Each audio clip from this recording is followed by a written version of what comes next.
ಅಂತೂ ಇಂತೂ ನಮ್ ಸ್ಟೋರಿ ಹ್ಯಾಪಿ ಎಂಡಿಂಗ್ ಆಗೋಯ್ತಲ್ವಾ? ನಮ್ ಪಾಲ್ಗೆ ದುರಂತ ಕತೆ ಆಗೋಯ್ತು. ಅದಕ್ಕೆ ನನಗಂತೂ ನಿಮ್ಮ ಮೇಲೆ ಎಷ್ಟು ಕೋಪ ಇತ್ತು ಅಂದ್ರೆ ನಾನ್ ನಿಮ್ ಜೊತೆ ಮಾತೇ ಆಡಬಾರ್ದು ಅಂತ ಅನ್ಕೊಂಡಿದ್ದೆ. ಆದ್ರೆ ನಿಮ್ ಮುಖ ನೋಡ್ತಿದ್ದಾಗೆ ಆ ಕೋಪ ಎಲ್ಲ ಕರ್ಗೋಯ್ತು. ಅಲ್ಲ ಸೇವಂತಿ, ನೀನ್ ಪಾತಾಳದಲ್ಲಿದ್ರು ನಿನ್ನ ಹುಡುಕೊಂಡು ಬರೋ ಅಂತ ಗಂಡ ಸಿಕ್ಕಿದ್ದಾನೆ ಅಂತ ನಿನ್ ಗೊತ್ತಿದ್ರುನುವೆ ಅಂಥದ್ರಲ್ಲಿ ನನ್ನನ್ನು ಬಿಟ್ಟು ಹೋಗುವಂತ ಪ್ರಯತ್ನ ಮಾಡಿದ್ದಿಲ್ಲ ನೀನು.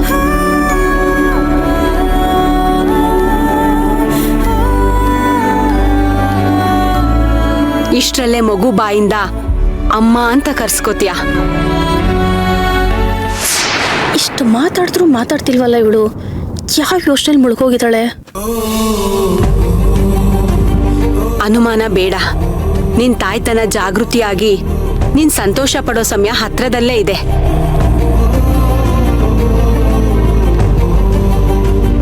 ಅರ್ಜುನ್ ವಂಶದ ಕುಡಿಗೆ ನೀನ್ ತಾಯಿ ಆಗ್ತೀಯ. ಗರ್ಭಕೋಶನೇ ಇಲ್ದಿರೋ ನಾನ್ ತಾಯಿ ಆಗೋದಕ್ಕೆ ಹೇಗ್ ಸಾಧ್ಯ? ದತ್ತು ಮಗು ಅಂದ್ಕೊಳ್ಳೋ ಹಾಗಿಲ್ಲ.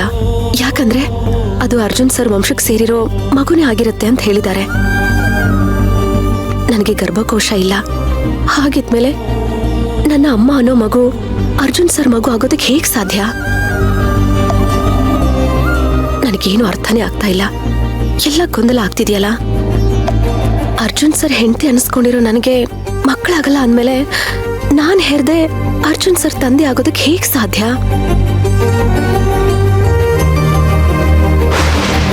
ಅಂದ್ರೆ ದೇವಿ ಮಾತಿನ ಅರ್ಥ ಅರ್ಜುನ್ ಸರ್ಗೆ ಇನ್ನೊಂದು ಮದ್ವೆ ಮಾಡಿಸ್ಬೇಕು ಅಂತನಾ? ಅದಕ್ಕೆ ನೀವು ಬದುಕಿದ್ದೀರಾ, ನಿಮ್ಮನ್ನು ಹುಡುಕ್ಬೇಕು ಅಂತಿದ್ದಾಗೆ ಮಣಿ ಎಷ್ಟು ಸಂತೋಷ ಪಟ್ಲು ಗೊತ್ತಾ? ನಾನು ನಿಮ್ ಜೊತೆ ಬರ್ತೀನಿ ಅಂತ ಓಡೋಡ್ ಬಂದ್ಲು. ಮಣಿ ವಾಪಸ್ ಊರಿಗೆ ಹೋದ್ಮೇಲೆ ಗ್ರ್ಯಾಂಡ್ ಆಗಿ ಪಾರ್ಟಿ ಮಾಡೋಣ. ಈ ಮಣಿಯನ್ನು ಗಿಣಿನೂ ಮೌನವಾಗಿದೆಯಲ್ಲಪ್ಪ, ಇವಳಿಗೇನ್ ಚಿಂತೆ? ಹೊರಡೋಣವಾ? ಒಂದ್ ನಿಮಿಷ, ಭವಾನಿ ಅಮ್ಮನಿಗೂ ಒಂದ್ ಮಾತು ಹೇಳ್ಬಿಟ್ಟು ಹೋಗೋಣ. ಹಾ.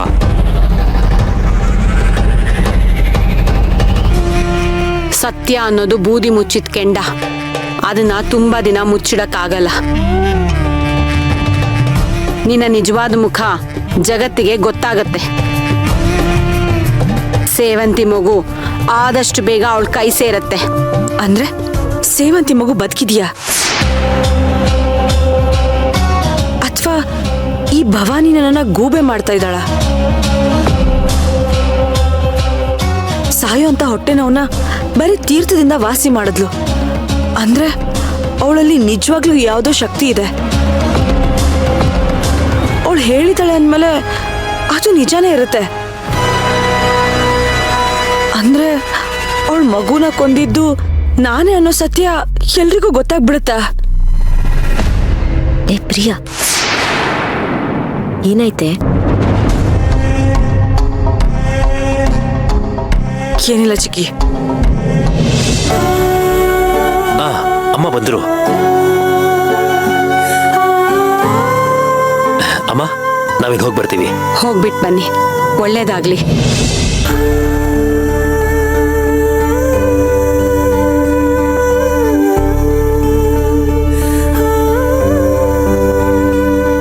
ಬರ್ತೀವಿ.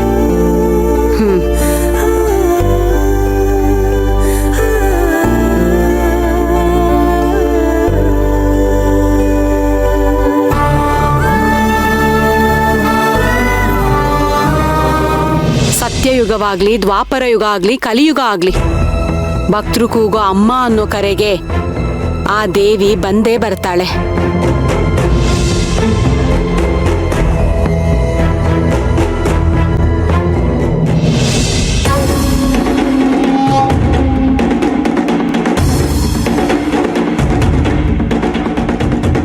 ಕಲ್ಪನಾ, ಸೇವಂತಿ ಬರ್ತಾ ಇದ್ದಾಳೆ. ಬಾಯಿ ಸಿಹಿ ಮಾಡ್ಕೊಂತ ಸಕ್ಕರೆ ಕೊಟ್ರೆ ಅದನ್ನ ತಗೊಂಡೋಗಿ ಡಸ್ಟ್ಬಿನ್ಗೆ ಹಾಕ್ತಲ್ಲ, ಸರಿನಾ? ಮತ್ತೆ ಸೇರ್ದೆ ಹೋದ್ರು ತಿನ್ಬೇಕಾಗಿತ್ತಾ? ಸೇರ್ದಲ್ಲೇ ಹೋಗಿರೋದು ಸಕ್ಕರೆನಾ ಅಥವಾ ಸೇವಂತಿ ಬರ್ತಾ ಇಲ್ಲ ಅನ್ನೋ ವಿಷಯ ಸೇರ್ತಾ ಇಲ್ವೋ? ನಾನ್ ಹಾಗನ್ನ. ಮತ್ತಿನ್ನೇನೆ, ಸೇವಂತಿಗೆ ಕುಂಬಳಕಾಯಿ ಅಲ್ವಾ ಅಂದ್ರೆ ಇಷ್ಟ ಮಾಡು ಅಂತ ಹೇಳಿದಕ್ಕೆ ನೀನ್ ಕಿವಿ ಮೇಲೆ ಹಾಕೊಳ್ಳಿಲ್ವಲ್ಲೇ? ಮನೇಲಿ ಕುಂಬಳಕಾಯಿ ಇಲ್ವಲ್ಲ ಅತ್ತೆ? ಬಂತು ಅಳಿಂದ್ರೆ ತಂದ್ರ? ಮತ್ತೆ ನೀವ್ ಹೇಳಿದ್ಮೇಲೆ ತರದೇ ಇರ್ತೀವಾ? ಕಲ್ಪನಾ, ಕುಂಬಳಕಾಯಿ ತಂದಿದ್ದಾರೆ, ಅಲ್ವಾ ಮಾಡ್ಬಿಡು. ನೋಡಿ ನನ್ಗಷ್ಟು ಟೈಮ್ ಇಲ್ಲ, ನನಗೆ ತುಂಬಾ ಕೆಲಸ ಇದೆ. ಅಂತ ತಲೆ ಹೋಗೋ ಕೆಲಸ ಏನಿದೆ ನಿನ್ಗೆ? ಯಾಕತ್ತೆ ಮಾಡ್ತಿರೋದು ಕಾಣಿಸ್ತಿಲ್ವಾ? ಮನೇಲಿ ಬೇರೆ ಯಾವ ಹೆಂಗಸರು ಇಲ್ಲ, ನಾನು ಒಬ್ಳೇ ಇರೋದು. ಪ್ರಿಯಾ ಮತ್ತೆ ಯಶೋಧ ಸೇವಂತಿನ ಹುಡ್ಕೊಂಡು ಹೋಗಿದ್ದಾರೆ. ಇನ್ನು ಪಾಪ ಪೂಜಾ, ಅವಳು ಬಾಣಂತಿ, ಅವಳ ಕೈಲಿ ಕೆಲಸ ಮಾಡ್ಸೋದಕ್ಕಾಗತ್ತಾ? ಅತ್ತೆ, ಬಾಣಂತಿ ಅಂದ್ಮೇಲೆ ಮನೇಲಿ ಎಷ್ಟು ಕೆಲಸ ಇರುತ್ತೆ ಅಂತ ನಿಮ್ಗೆ ಗೊತ್ತು. ಈಗ ಇದು ಬೇರೆ, ಈ ಕುಂಬಳಕಾಯಿನ ಕಟ್ ಮಾಡಿ ತುರ್ದು ಉರ್ದು ಪಾಕ ಮಾಡೋಷ್ಟು ಟೈಮು ನನ್ನ ಹತ್ರ ಖಂಡಿತವಾಗ್ಲೂ ಇಲ್ಲ. ಕಲ್ಪನಾ, ಅದಕ್ಕೆ ಯಾಕೆ ಅಷ್ಟೊಂದು ಸಿಟ್ಟು ಮಾಡ್ಕೊಂಡು ಮಾತಾಡ್ತೀಯ? ಅತ್ತೆ ಅಷ್ಟೊಂದು ಸಂಭ್ರಮದಿಂದ ಹೇಳ್ತಾ ಇದ್ದಾರೆ. ಅಣ್ಣ, ನನ್ನೊಬ್ಳು ಕೈಲೇ ಮಾಡೋದಕ್ಕಾಗಲ್ಲ. ನಿನ್ನೊಬ್ಬಳ ಕೈಲಿ ಆಗ್ಲಿಲ್ಲ ಅಂದ್ರೆ ಏನು, ನಾವಿಲ್ವಾ? ಒಬ್ರು ಕಟ್ ಮಾಡ್ಕೊಡ್ತೀವಿ, ಒಬ್ರು ತುರ್ಕೊಡ್ತೀವಿ, ನೀನು ಪಾಕ ಮಾಡಿ ಹಲ್ವಾ ಮಾಡು ಅಷ್ಟೇ. ನನಗೆ ಮೊದಲೇ ತಲೆ ನೋವ್ತಿದೆ, ನಾನು ಹೋಗಿ ರೆಸ್ಟ್ ತಗೋಬೇಕು. ನನಗೆ ಬೇರೆ ಕೆಲಸ ಎಲ್ಲ ಹೇಳ್ಬೇಡಿ. ಸರಿಯಮ್ಮ, ನಿನ್ಗೆ ಯಾವ ಕೆಲ್ಸನೂ ಹೇಳಲ್ಲ, ಹೋಗಿ ರೆಸ್ಟ್ ತಗೋ. ಹೋಗ್ತೀನಿ. ಪೂಜಾಗೆ ಕಷಾಯ ಮಾಡ್ತಾ ಇದ್ದೀನಿ, ಆದ್ಮೇಲೆ ತಗೊಂಡು ಹೋಗ್ತೀನಿ. ಅದು ಸರಿ ಬಿಡು. ಎಷ್ಟೇ ಆಗ್ಲಿ ಪೂಜಾ ನಿನ್ನ ಪ್ರೀತಿ ಸೊಸೆ ಅಲ್ವಾ? ಅವಳ ಕೆಲ್ಸ ಆದ್ರೆ ಏನ್ ಬೇಕಾದ್ರೂ ಮಾಡ್ತೀಯ ನೀನು. ನಾನ್ ಹಾಗೆ ಹೇಳಿದ್ನಾ? ಬಾಯ್ ಬಿಟ್ಟು ಹೇಳ್ಬೇಕಾ? ನಿನ್ ನಡವಳಿಕೆಲೆ ಗೊತ್ತಾಗಲ್ವಾ? ಗೊತ್ತಾದ್ಮೇಲೂ ಯಾಕೆ ಪದೇ ಪದೇ ಕೇಳ್ತೀರಾ? ಅಲ್ಲ ಕಣೆ ಕಲ್ಪನಾ, ಅವರಿಬ್ರಿಗೂ ನೀನ್ ಅತ್ತೆ ತಾನೆ. ಪೂಜನ್ಗೆ ನಿನ್ ಬುದ್ಧಿ ಹೇಳ್ಬೇಕಿತ್ತು. ಸೇವಂತಿನ ಪೂಜನ್ನ ಒಂದು ಮಾಡ್ಬೇಕಿತ್ತು.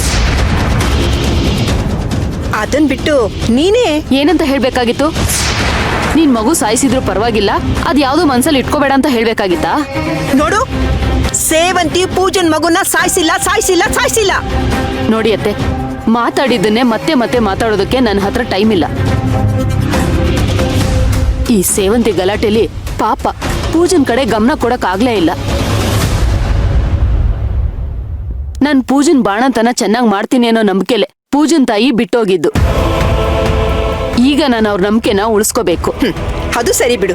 ನಿನ್ಗೆ ನಮ್ಮೋರ್ಗಿಂತ ಬೇರೆಯವ್ರ ನಂಬಿಕೆ ಉಳಿಸ್ಕೊಳ್ಳೋದೇ ಮುಖ್ಯ ಬಿಡು. ನಮ್ಮೋರು ಅಂತ ನಂಬಿದಕ್ಕೆ ಬೆನ್ನು ಚೂರಿ ಹಾಕ್ಸ್ಕೊಂಡಿದ್ದಾಯ್ತಲ್ಲ. ನೋಡು, ಚೂರಿ ಹಾಕೋ ಬುದ್ಧಿ ನನ್ ಮೊಮ್ಮಗಳಿಗಿಲ್ಲ. ಸೇವಂತಿನ ಮತ್ತೆ ಮತ್ತೆ ನಂಬೋಷ್ಟು ದಡ್ಡಿ ನಾನಲ್ಲ ಅತ್ತೆ. ಯಾಕೆ ಕಲ್ಪನಾ ಅವಳ ಮೇಲೆ ಇಷ್ಟೊಂದು ವಿಷ ಕಾರ್ತೀಯ? ಮೈಯೆಲ್ಲ ವಿಷ ತುಂಬಿಕೊಂಡಿರೋರ್ ಮೇಲೆ ವಿಷ ಕಾರ್ದೆ ಹೂವಿನ ಮಳೆ ಸುರ್ಸಕ್ಕಾಗತ್ತಾ? ಕಲ್ಪನಾ,